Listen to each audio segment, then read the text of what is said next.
Welcome back, collectors and model enthusiasts. Thank you for joining me for episode 25 of the HO Files. This is the SWAT standoff at Citizens Bank. The building that you see here specifically is a Woodland Scenics landmark structure series. Citizens Savings and Loan, the item number is BR5033. We'll get into that more towards the end of the video when we actually get a closer up look at it. As we always do with the HO Files, we're going to take a look at first the vehicles and the figurines, things that make up the scenery around it, and at the end we'll check out the aforementioned structure. So, starting off, we'll start with the customer cars and the worker cars that are parked off over here to the side. So these first two are by I believe it's a Japanese company called Fortua, something like that. These actually come in little plastic eggs, and you have to assemble these vehicles. They're not exactly HO scale. They're like, some of them are 191 scale, some of them are 190th scale. But to me, they are close enough to HO scale. This is the 2004 Toyota Prius or Toyota Prius, whichever your preferred pronunciation is.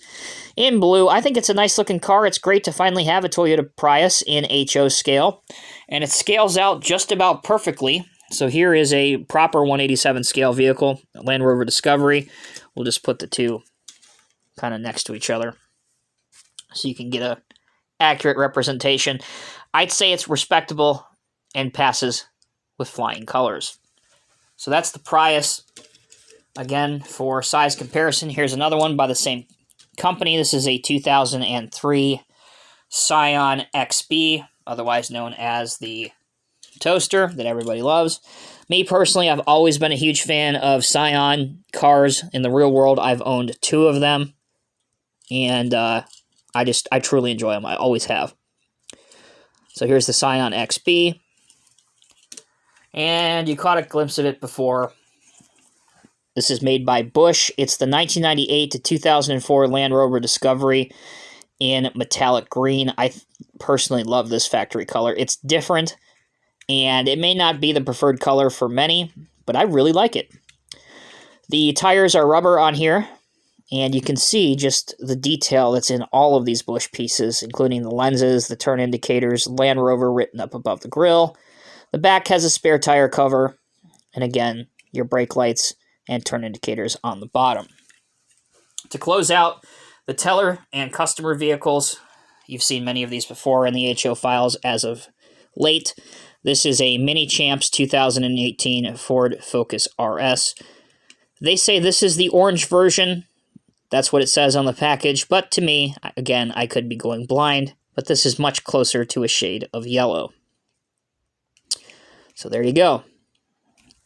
All right, let's take a break from the vehicles and focus in on the figures. So these are SWAT or ESU officers. As you can see, they're in the process of trying to negotiate with our suspects inside the building that's holding everybody hostage and trying to rob the joint.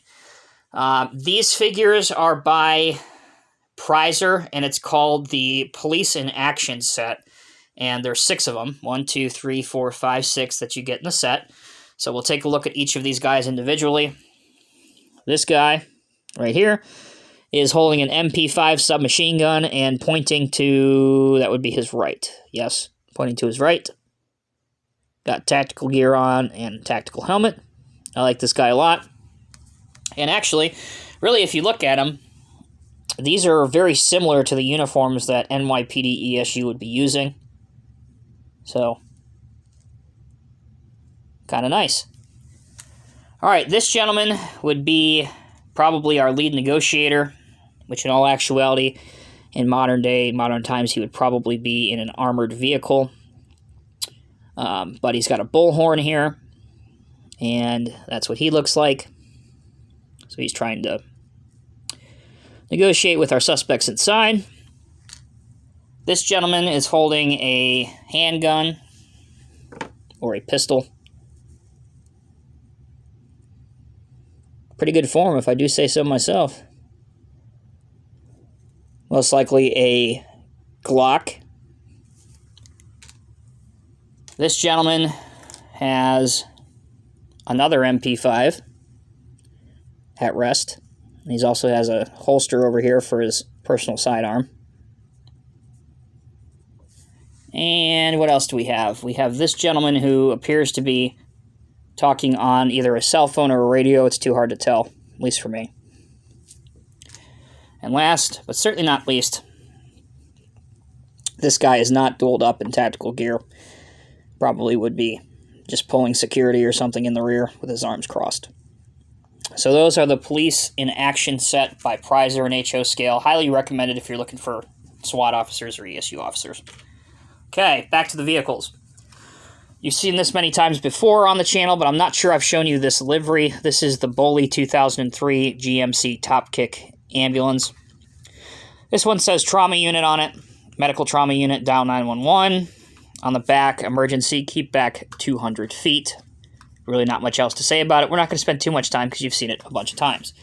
In a real-world application, obviously, with something like this going on with the potential for a mass casualty event, there'd be 35,000 ambulances staged, and they would be clearly farther back from the police perimeter so that if, the defecation does hit the oscillating device and things go down, there's no chance of any of the EMTs or their vehicles taking crossfire. All right. Now, police vehicles.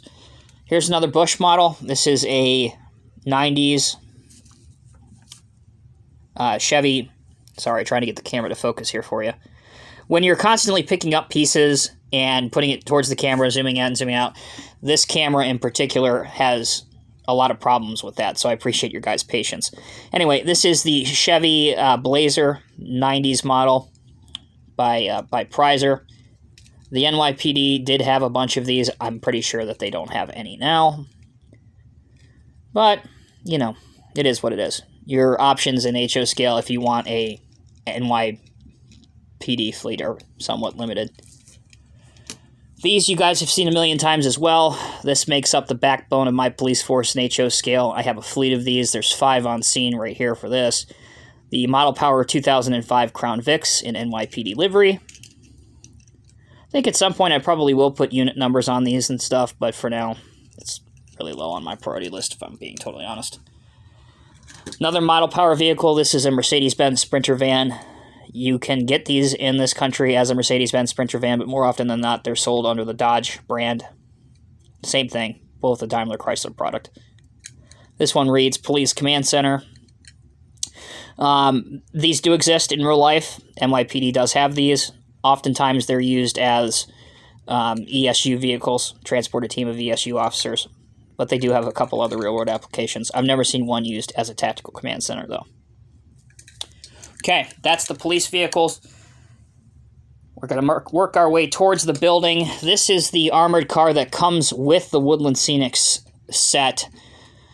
From what I can tell, this looks like it's probably a mid-20th century armored car, 50s, 60s, 70s era. But you would still... the general design of an armored car, armored truck has changed very little over the past 50, 60 years, so it's pretty current even still today. Knights Armored Transportation is what it reads. Secured transports since 1892. Armored transport underneath there. There's the front. There's the side. And there's the rear. The set not only comes with an armored truck and the building, but 2 armored car officers. Here's the first one. This guy is pushing a cart full of, well, valuable goods.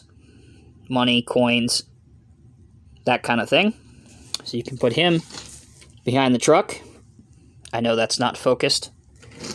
And then the other one is just an armored car guy with a rifle at rest. Both of these, again, are included in the set. All right. Onwards to the building. As I've said, this is part of Woodland Scenics landmark structure kits.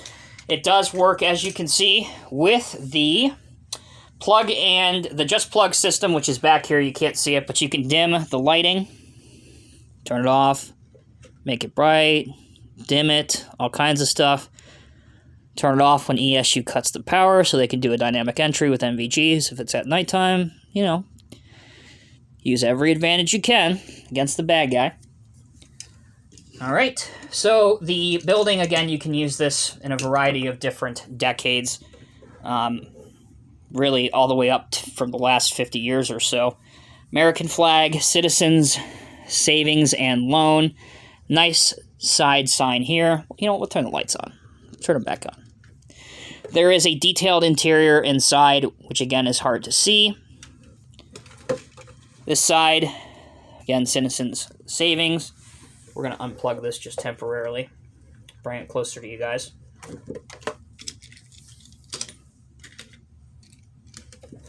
Here's what it looks like underneath. The back has, again, your electrical boxes and things like that. 2 windows, nice gutter here. Here's a little private entrance, which I would assume would probably look great if you're putting the armored car there, because obviously the armored car would never go through the front door. You got Citizens Savings and Loan right here, spray painted on the building, or at least painted on the building. And that leaves us once again with a view of the front of it. And then there is the top. So, a very nice bank building, really rather large. I mean, this is obviously something you'd use in your downtown district of your layout. It's certainly not a small, like, key bank branch that you would see in a local, small town. This is a very large bank that you'd see in a large city. But overall, I think it fits the bill. It looks great. I love the fact that you can use the light hub set, and it's very highly detailed inside. And it's good value for the money because you get not only the building, but an armored car and a couple figurines with it. As always, I'm Tommy with Diecast Emporium. Thank you guys so much for watching. Leave your opinions on what you think of the set down in the comment section below. Until next time, take care, be safe. I'll see you in the next review.